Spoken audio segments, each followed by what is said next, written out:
குமரி திருவிழாவுக்கு வந்திருக்கோம்ல, நம்ம அக்காமாருங்க போட்டியில் கலந்துருக்காங்க. பழங்காலத்து கஞ்சி பார்த்தீங்களா, நல்ல தயிர் உள்ளி எல்லாம் போட்டு வச்சுருக்காங்க. என்ன பார்த்தோன்னா ரம்யாக்கா நீங்களும் டேஸ்ட் பண்ணணும்னு தந்திருக்காங்க. அதனால மக்கள் இல்லைனால எல்லாத்தையும் தின்னுவோம். வேற என்னெல்லாம் இருக்கு? மிளகாய் என்னெல்லாம் போட்டிருக்குதியா? கடற்கரை கிராமத்துல உள்ளது.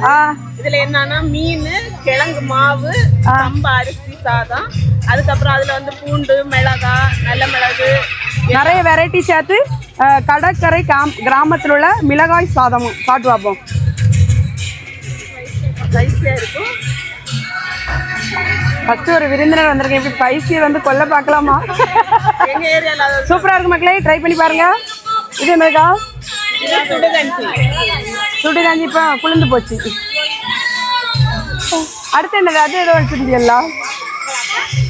இங்கே பாருங்க மக்களே, சுடுகஞ்சி தேங்காயெல்லாம் போட்டு நம்ம அந்த காலத்தில் இந்த மாதிரி உணவுகளை தான் சாப்பிட்டு வளர்ந்துருப்போம்.